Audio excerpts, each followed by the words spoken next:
Welcome to the JRPG Canon, the ongoing project to document the first slice of a JRPG, talk about why it works and what's fun about these games that we like so much.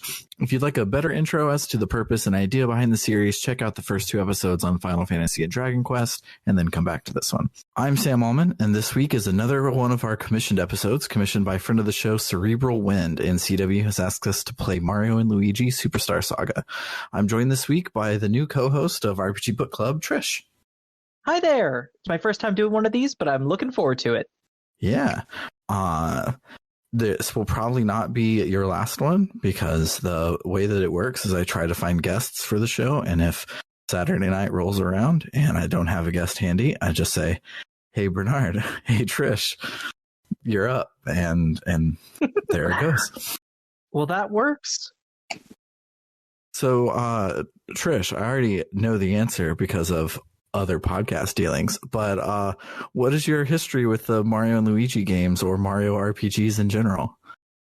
Well, I grew up on a certain other series of Mario RPGs, but I did play Mario and Luigi Superstar Saga as well. Never owned it, but still played it somehow. Let's just chalk that up to sorcery or something.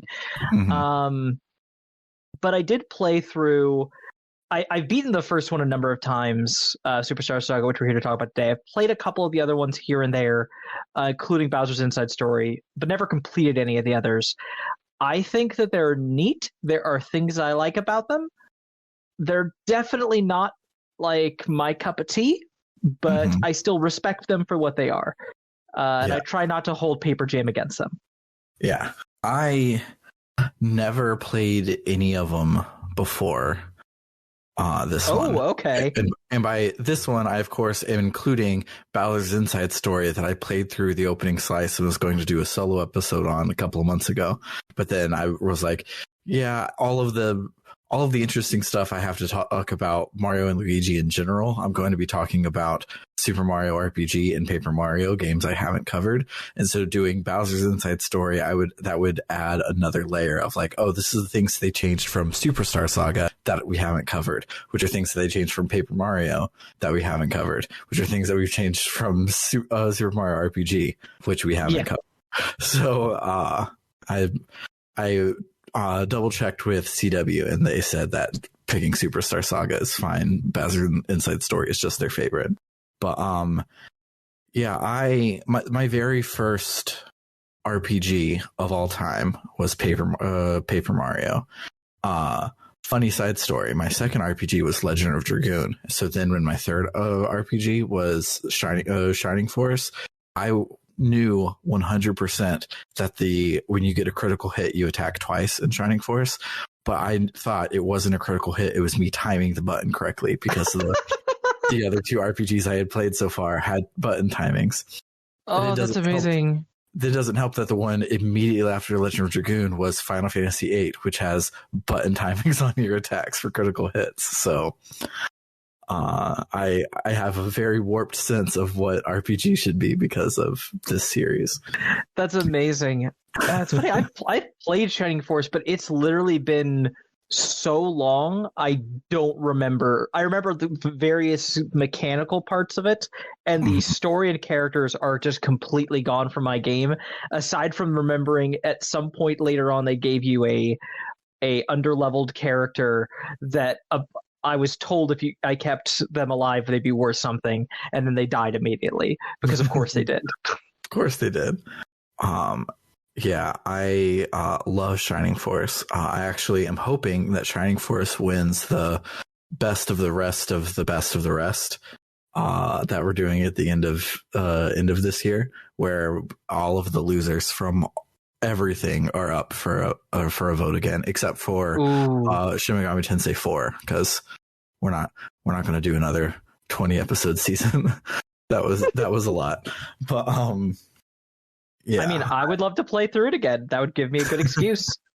I would also love to play through it, but we'll do that on a long cast or something and not try to do it as a main series. But, yeah. Especially when it's like, okay, we might be playing Beyond Oasis for 2 episodes or Shin Megami Tensei 4 for 20 episodes. Yeah.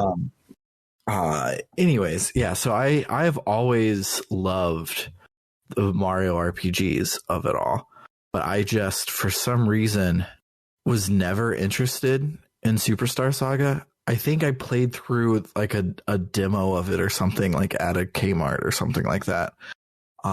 It was just like, that's okay.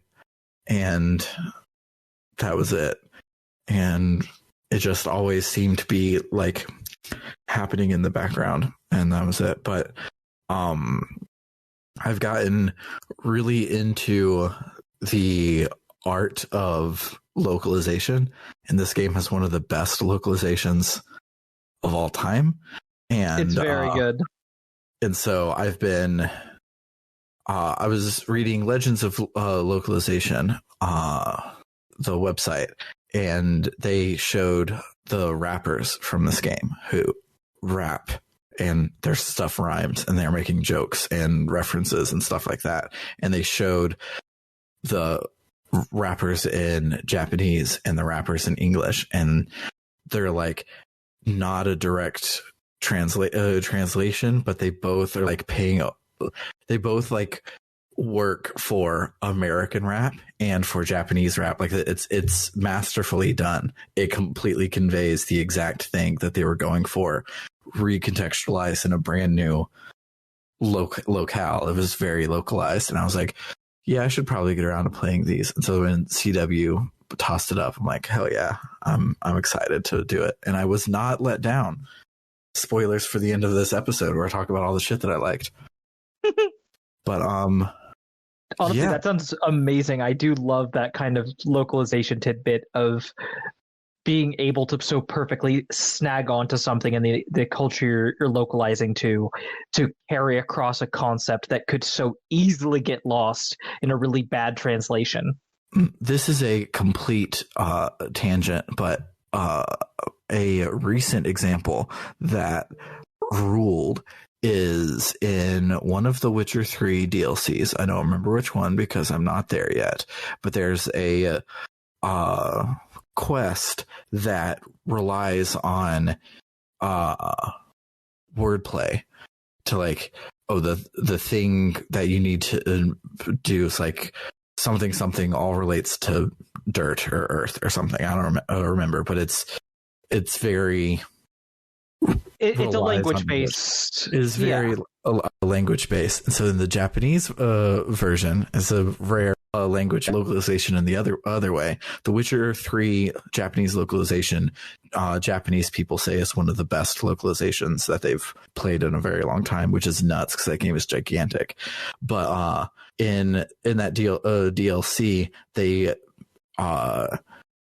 because the language based thing was like the middle parts of words all had something to do with each other, and so the Japanese one, it's the kanji, and so it's like I was gonna say that had to be the one they picked. Yeah, so it'd be like, all of the kanji will have like this radical in it, or something like that. There's also a write up about it on Legends of Localization. Just go read it. But localization quirks like that are my absolute favorite thing, and this game is really good at it. So let's listen to some Yoko Shimomura music, and then we'll talk about the history of this game.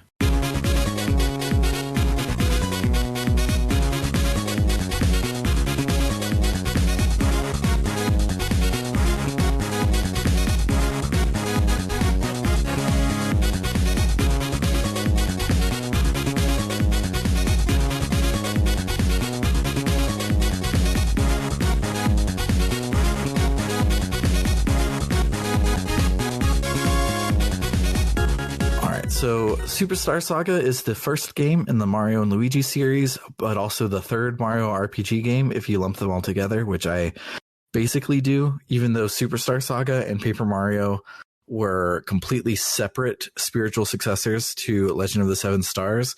Because of a lot of reasons, they kind of are the same overarching series, which we'll get to in just a second. So The Mario and Luigi series is developed by Alpha Dream, who is made up of staff members who, after making Legend of the Seven Stars, left Square and Nintendo to form their own company.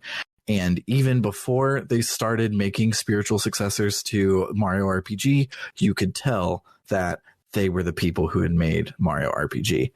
Their first game was an RPG for the Game Boy Color called Koto Battle Tengai no Moribito, which I had never heard of until writing these notes. But it's a Pokemon-like RPG about fighting with magical cards based on the Japanese spiritual practice of Kotodama, and it honestly looks pretty amazing. I don't think there's an English translation, but I would love to stumble through it. Their biggest and most famous pre-Mario and Luigi game is Tomato Adventure, a game that has incredibly similar vibes to Mario and Luigi. Tomato Adventure was originally called Gimmick Land and was set to be released on the Game Boy Color until it was reworked for the GBA. The Game Boy Color version actually leaked in the Giga Leak recently, so if you want to play both versions of it, you totally can. Someone has English translated the leaked version of the Game Boy Color Tomatoland, which is cool. That is amazing. And I did look up I dug into this as well and looked up some screenshots of it. And I had to say, like, oh yeah, I can see the character design similarities. Mm-hmm. This is absolutely the same people who would then go on to make Mario and Luigi. Absolutely. So Tomatoland stars a rabbit boy named Demille who lives in the Ketchup Kingdom and is based around using toys as skills in a super humorous RPG. Nintendo was super pleased with the game, even though it sort of tanked commercially, and they gave Alpha Dream the keys to the Mario Kingdom, and thus Mario and Luigi Superstar Saga was born. The game was directed by Yoshihiko Maekawa, who was the director of Super Mario RPG and the battle designer of Parasite Eve and the field planner of Final Fantasy VI. The scenario was written by Hiroyuki Kubota, who mostly just makes Mario and Luigi games. And the battle design was done by Jun Iwasaki, who prior to this had done the Hamtaro GBA games, which unironically slap. They're really fucking good. I've heard that. Everyone else, their credits are, I've worked at Alpha Dream for 15 plus years, so I made all the Super Mario and Luigi games, and that's about it. But the localization, however, was done by Nathan Bildorf and William Trinan. I don't know how to pronounce his last name, but you might recognize them because they're now the heads of Nintendo Treehouse, and they've basically localized every Nintendo game since Paper Mario.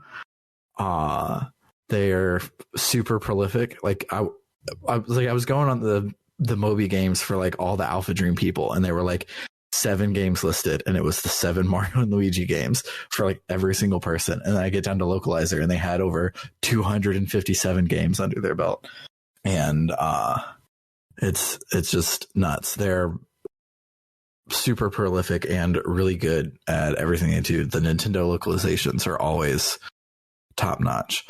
Absolutely. It's also worth noting, I don't really have a good segue to this topic, but Superstar Saga is the only new Mario game on the Game Boy Advance that could be considered anywhere close to a mainline game. And even then, it's an RPG spinoff. So on the Game Boy Advance, Mario had remakes of Super Mario Brothers 1, 2, 3, World, and Yoshi's Island. Had remakes of Dr. Mario. Then it had a Mario Party, a Mario Golf, a Mario Tennis, a Mario Kart, and Mario vs. Donkey Kong, which is a brand new game, but is in the Donkey Kong series. It's not in the Mario series. It plays like the arcade cabinet Donkey Kong. Yeah. So, to my knowledge, the Game Boy Advance is the only Nintendo console without a mainline Mario released on it, which I might be wrong, but y'all can fact check me in the comments. That is so wild. I, as far as I'm aware, I think you're correct, and I've never considered that before. That is so strange, especially because I grew up with the GBA for such a large part of my life. Mm-hmm. And looking back, I'm like, oh yeah, it was mostly other franchises that were kind of filling in the gap there. I mean, you brought up the remakes. I will say I'm as someone who is a big Mario fan, mm-hmm. it is hard to find a tendril of the Mario franchise octopus that I am not at least a little fond of. and when it comes to the 2D platformers, as kind of a platformer snob, I just want to say best 2D Mario platformer is and will always be Super Mario Brothers 3, and the remake on the Game Boy Advanced is exceptional. Mm-hmm. Same with Super Mario Brothers 2. It's like the best version of both of those games happen to be the Game Boy Advance remakes. Mm-hmm. Well, I will amend that slightly. The Wii U had a port of the remake on the Game Boy Advanced. That version, I would say, is kind of the best version, simply because the e-reader levels unlocked, right? It had the e-reader levels unlocked, and a lot of those were never even allowed. They were never released in America, so that was the first time you could really get them legally. Mm-hmm. So yeah, the Wii U reissue of the Game Boy Advance remake using the Super Nintendo graphics for the Nintendo game of Super Mario Brothers 3. That's the best Mario game. Listen, Super Mario World fans love to be like, oh, that's the best one. And I'm sorry, it's just not true. You can't wear a hammer suit and throw hammers. It's not the best one. And like, I love Super Mario World. It's great and everything, but there's just something delightful about the fact that every level in Super Mario Brothers 3 is like 2 screens long. You just... You just get pure bite-sized Mario goodness. No level stays its welcome too long, and there are plenty of Super Mario World levels that hang out for too long. And the entire final world is just... I don't know if I've ever seen a Mario game, even the 3D ones, really top having a final world as good as the Dark World in Super Mario Bros. 3. It's just so perfect. Mm-hmm. The challenge especially is just... it's crunchy. Oh yeah, but we are super off topic. Yeah, we are. So the reason that I lump the Paper Mario games and Mario and Luigi games together as one series, even though they are definitely developed by 2 separate companies that founded themselves after Super Mario RPG, is so Super Mario RPG had the director of Mario and Luigi and the music of Mario and Luigi, but Paper Mario was considered Super Mario RPG 2 as its working title. So because Paper Mario is Super Mario RPG 2 and the director of the first one is the creator of this one, they're all the same shit. It has to be in my head. It doesn't. So the truth of the matter is none of the Paper Mario games are canon to each other, so much less the Mario and Luigi games being canon to themselves or the Paper Mario series.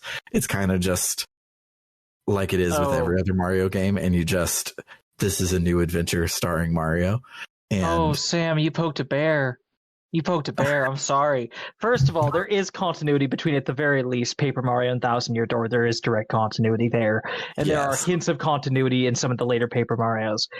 As someone who was very into Paper Mario and thought Superstar Saga was good, I've never considered them all one continuous thing because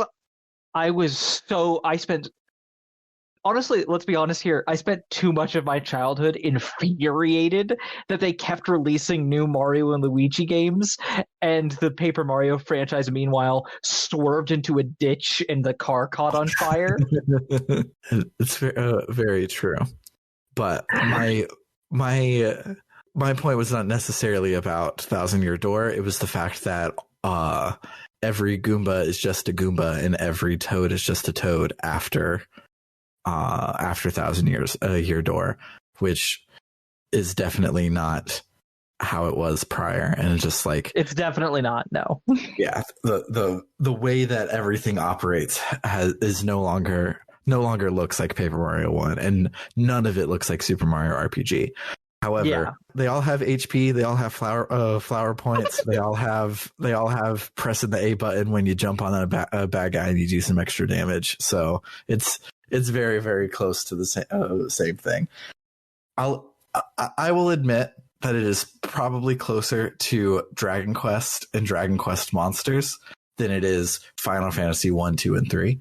But yeah, it's they're the same thing in my head because of the confusing lineage that is both of them. That I can accept that makes sense.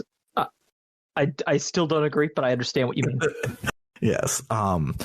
Also, they them being completely separate companies, Intelligent Systems and Alpha Dream. We never name dropped the other people. It's Intelligent Systems, the Fire Emblem people. But even though were completely separate companies that were spawned from the apparent wreckage that was Super Mario RPG, in Iwata Asks, they interviewed the people for this game, and they listed Paper Mario as one of their biggest inspirations. So it definitely, I can see that. Paper Mario came first. Mario and Luigi came second. They're all Mario RPGs. That's true. But beyond these facts, the creation of this game isn't really well documented. That Iwata Asks that I mentioned was actually about Bowser's Inside Story and Dream Team, and just had that one little nugget that I could pull out of for my notes. So for the original, there's not a whole lot of like anecdotes about the creation or anything like that. So let's just listen to some more Yoko music, and then we'll talk about the game.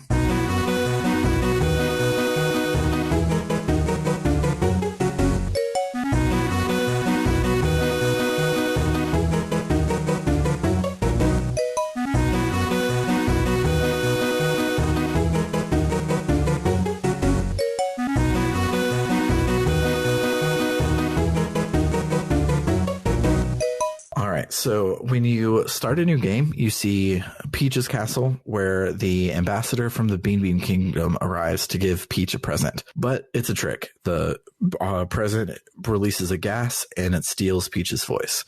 The ambassador introduces themselves as Cackletta, and they flee. And so Toad leaves the castle to go and find Mario, so Mario can save the day. Here, 30 seconds into the game, I already am floored about how beautiful this game is. It is the perfection of the Game Boy Advance aesthetic, which is slightly different than the Super NES aesthetic, even though there are a lot of Super NES ports. But it looks like a Game Boy Advance game, and it looks like one of the best versions of that, and it's delicious to look at. Agreed. It's very, like, the colors pop. It's very brightly colored, not pastel necessarily, but like very, what's the good best? If the closest thing in a lot of the different stylization aspects of this game, the thing they come back to for me is is not quite a Looney Tune, but like that kind of old slapstick cartoon kind of vibe. And the bright colors are 100% part of that.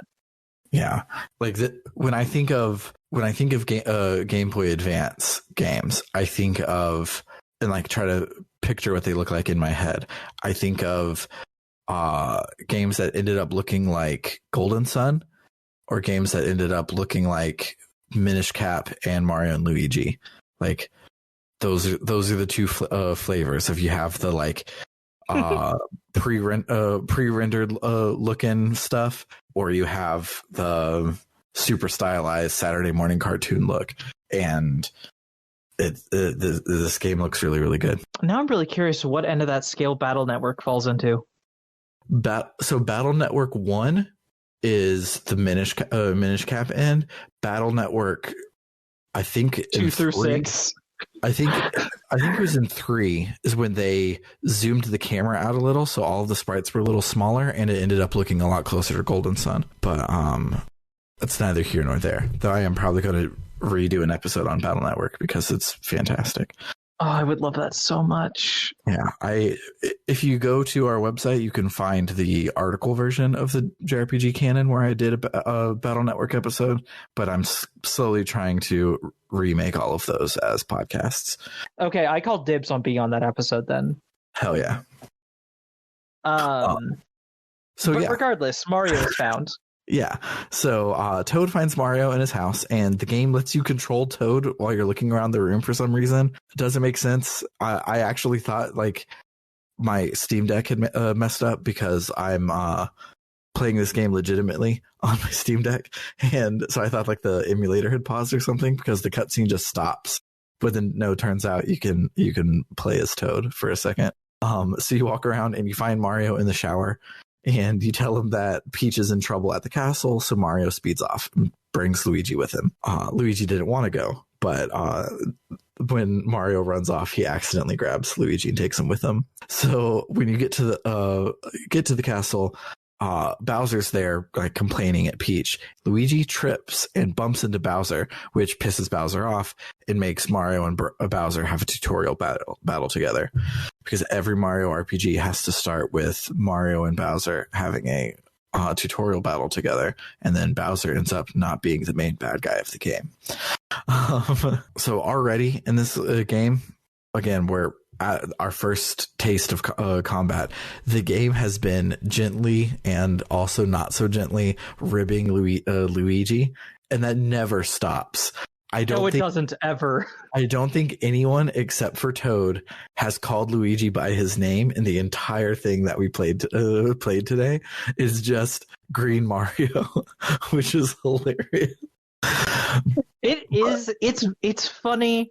I feel like if I'm being honest, there is a part of me that had a slight grudge against this game, and I feel like that's not fair.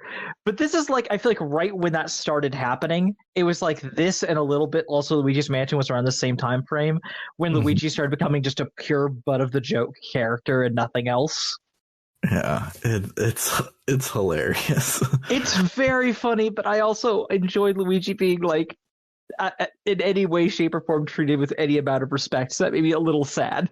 Hey, we're past the year of Luigi now, and everybody loves Luigi again. So it was dark ages for about 10, 12 years. My boy, my poor sweet boy. Poor baby. So the battle system is basically the same one from Mario RPG, where you have HP and flower points. They're bros points in this game, but they're same deal. You have really small numbers. You can choose to attack or use a special move. There isn't a hammer or versus boots. It's just jumping in this game. But all of the other Mario RPG staples of like timing your attacks to do extra damage or to defend are present here. You do actually get the hammers later. The hammers do eventually become a factor. They're just later. Dope. So yeah, it's the same basic battle system as all the other Mario RPGs. What's different is in this one, you control each bro with a different button. So Luigi will jump and defend with B, and Mario will jump and defend with A.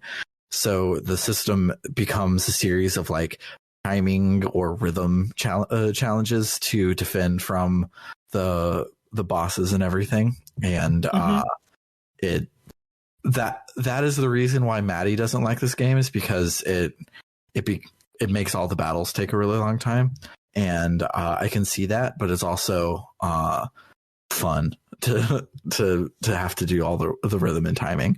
So I think it's definitely engaging. I think it sacrifices some accessibility because of that, but I think it is very neat. I will say, since you haven't played it, without spoiling it all, the final boss thing of this game is you get to a point of, it's a multi-stage boss, and you reach a point where you are thrown at a gauntlet of attacks with 1 HP each. Oh no. And before you're allowed to get a turn. And so you have to survive the entire gauntlet in order to be able to do anything. Yeah, that sounds less fun. It's a cool concept, and I think it's interesting. It's also really hard if you're bad at that part of the game. Yeah, because everywhere else it's like, oh, you can play optimally by doing all of your timings, or you can just take the hits and buy a lot of things and treat it like an RPG. But you can't necessarily do that if you only have 1 HP and you don't get a turn first. Mm-hmm. But anywho, so after the fight with Bowser, we see what's happened to Peach. It's not that her voice was stolen, but rather her text boxes, the characters have been replaced with bombs. So every time she talks, the letters fall out of her text box and explode on the ground in front of her, which is so good. Like it's silly and bonkers. And like this game is a comedy, and It is. they are trying to make you laugh the whole time. One of the marketing campaigns when it came out was a competition to send in your best knock knock joke, and the winner got a Game Boy Advance and a copy of the game. So it's definitely joke forward. And Yes. and doing this particular joke is very Dragon Ball, not Dragon Ball Z, but Dragon Ball. Original Dragon Ball, 100%. Like It's Krillin doesn't have a nose sort of Krillin joke. doesn't have a nose sort of joke. It is exactly where I was going with it. For the uninitiated, We share a brainwave.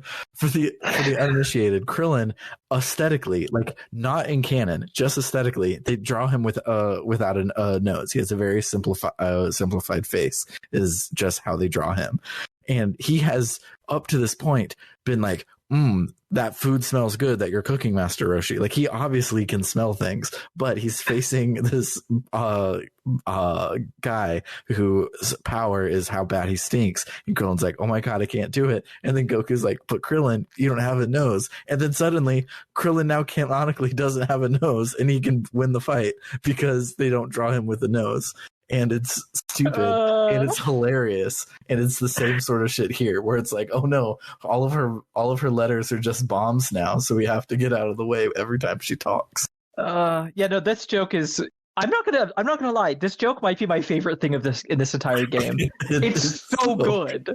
It's so good.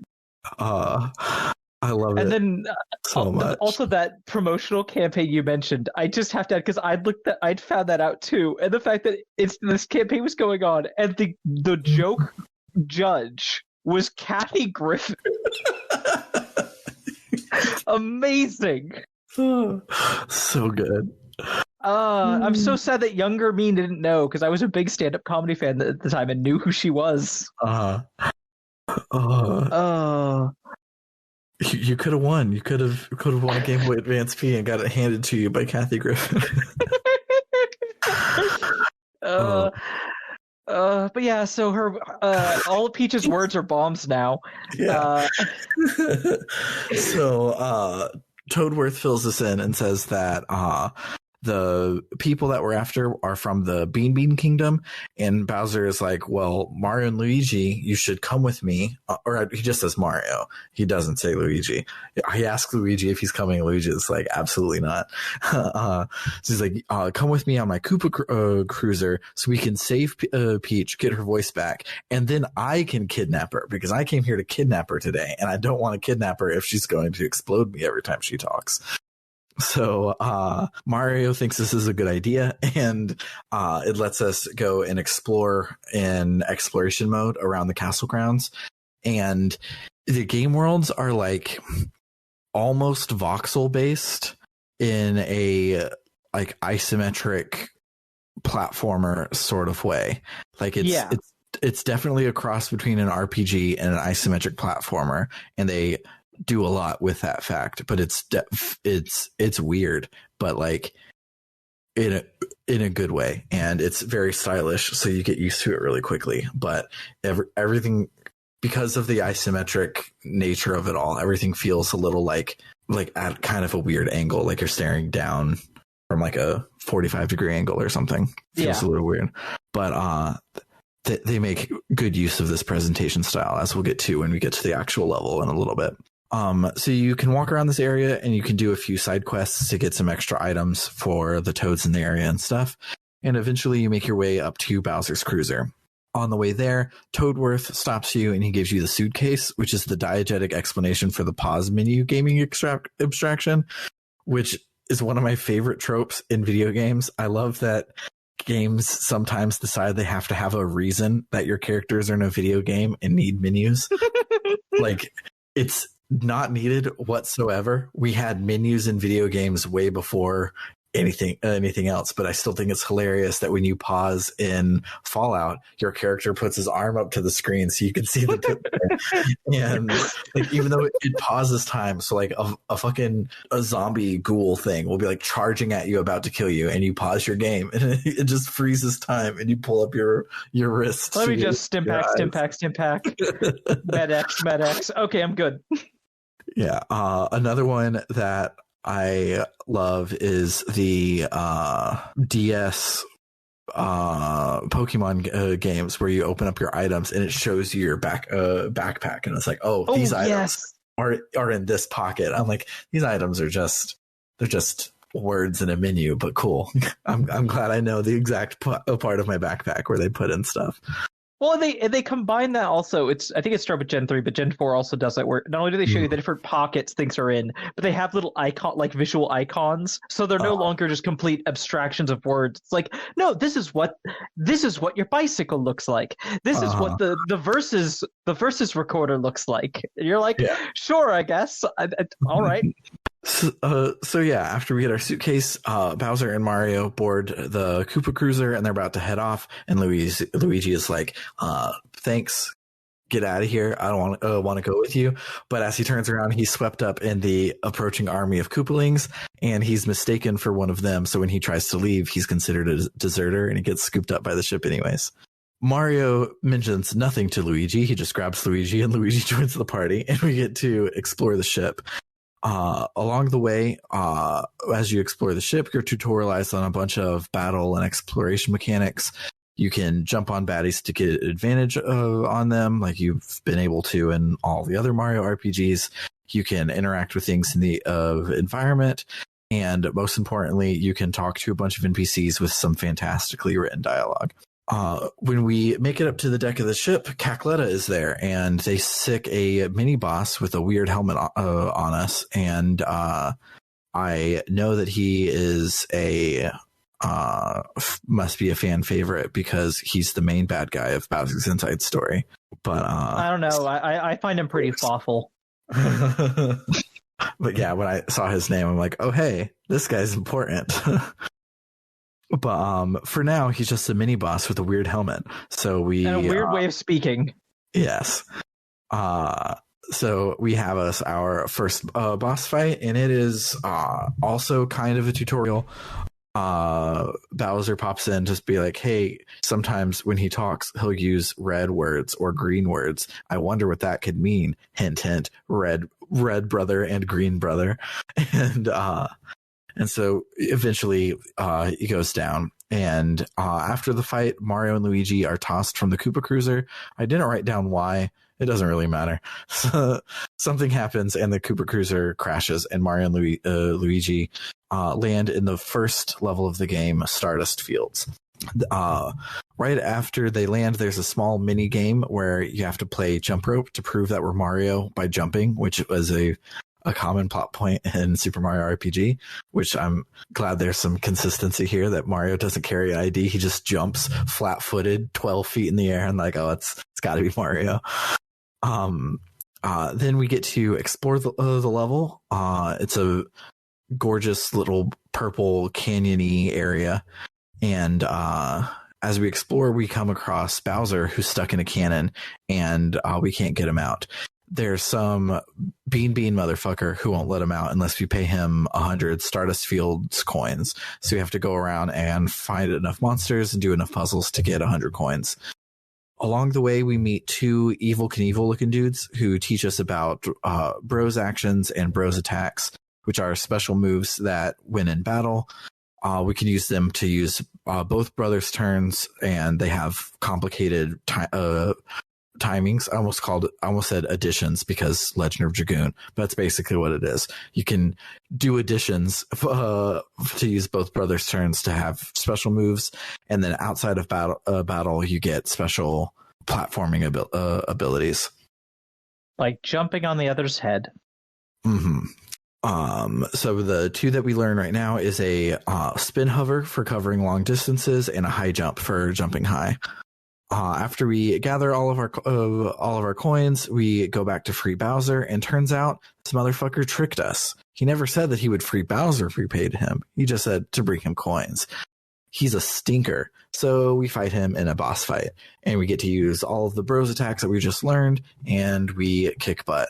The mechanics have not gotten much harder yet. The hardest mechanic of the game so far is definitely the jump rope. The jump rope 100%. It sucks.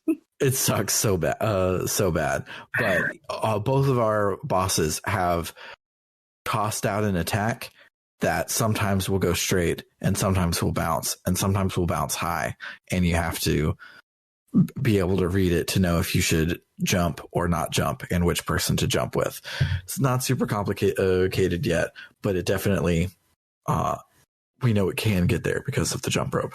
So after we kick his butt, we go to free Bowser, but all his nonstop caterwauling hasn't been appreciated by the Evil Knievel brothers. So they light the cannon and they shoot Bowser over into level 2, which we aren't covering today because Stardust Fields feels like a good vertical slice of how the game works. We got to explore a town. We got to talk to a bunch of fantastically written NPCs. We got to explore an area. We got to fight a bunch of bosses. This is basically Mario and Luigi Superstar Saga. Obviously, I didn't even know there was a hammer in this game, so we have not covered everything, but that's not what the series is all about. So we're going to listen to a little bit more Yoko music, and then we will talk about what we liked about the game and all of that.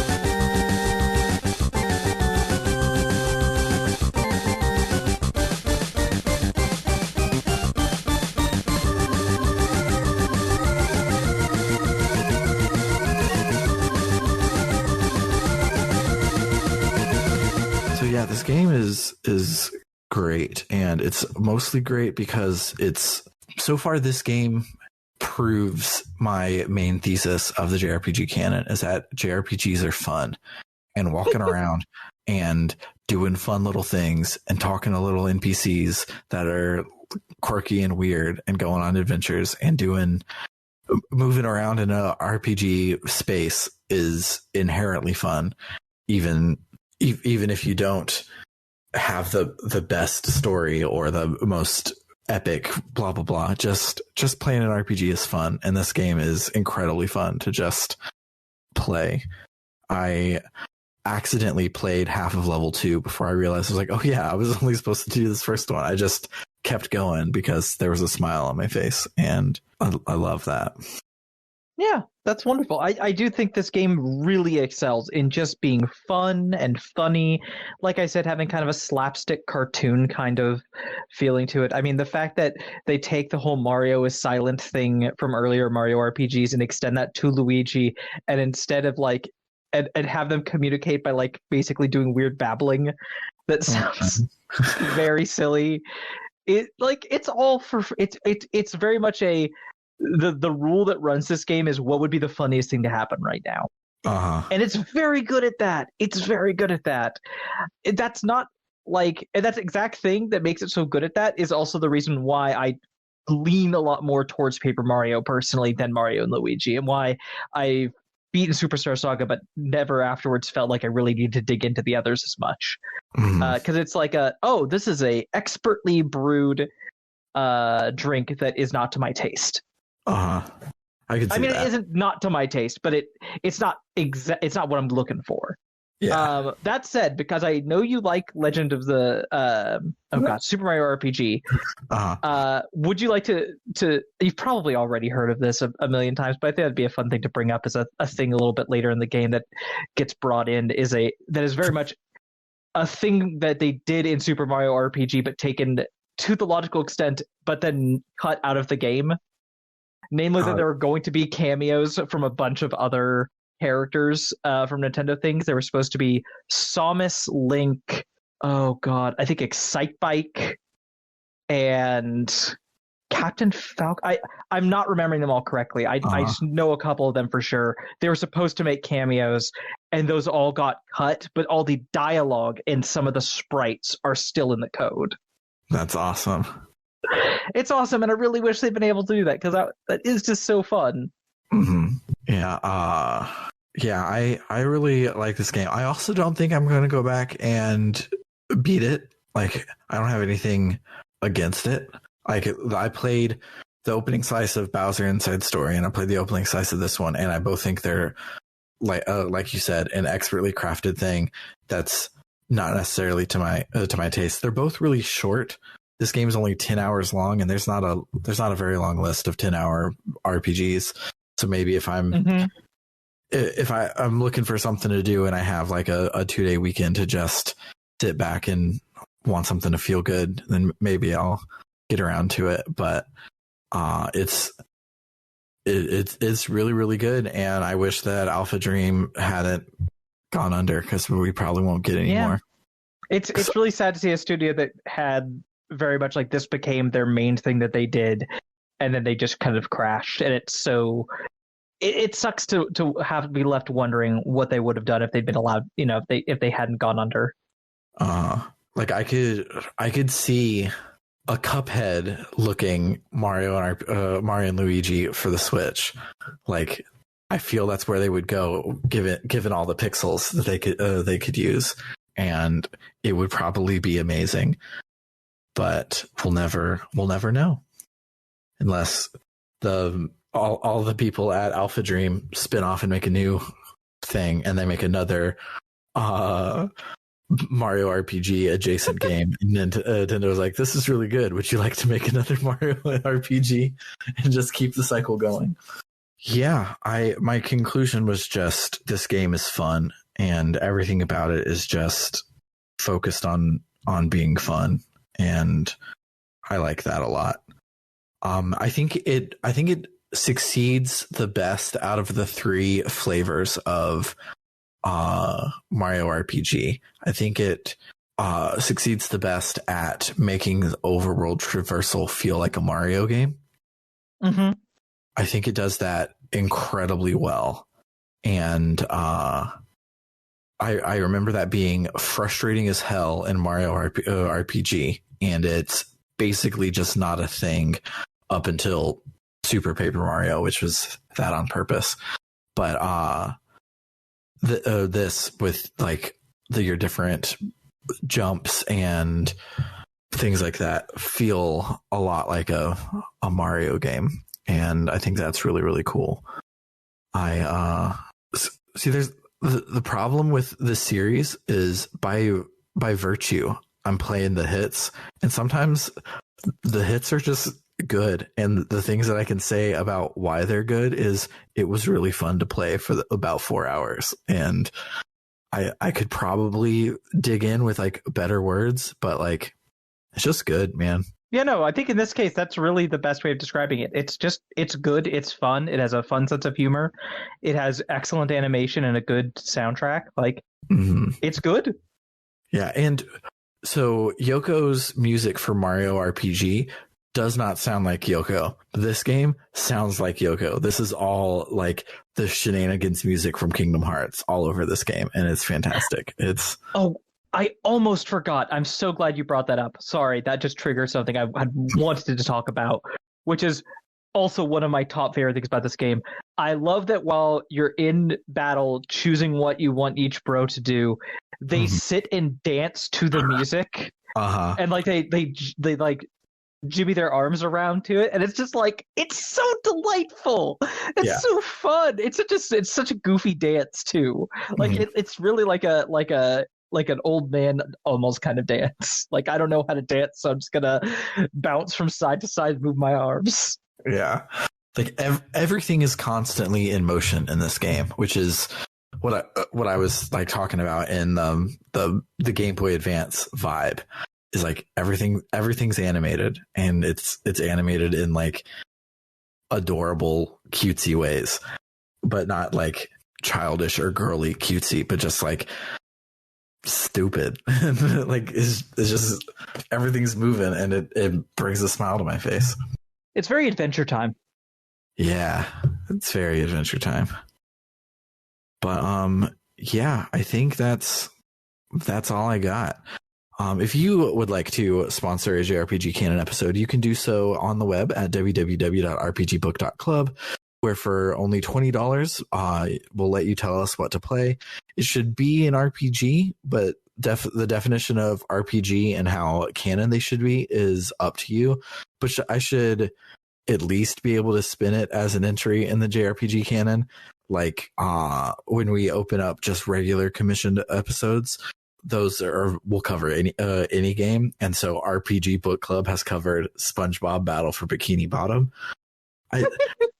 In no way could I spin Battle for Bikini Bottom as an entry for the JRPG canon, but say Dark Souls could totally fit. Like it is very far removed from Dragon Quest, but it's also not that far removed from Dragon Quest. So I could get there, but I gotta at least give me a pathway to get there. Besides commissioning an episode, you can also donate monthly to join one of 3 tiers. The Gadabout tier is everyone who pays $1 or more a month. This gets you access to our Book Club no Kaseki episodes a month before everyone else and lets you vote on our polls whenever they go live.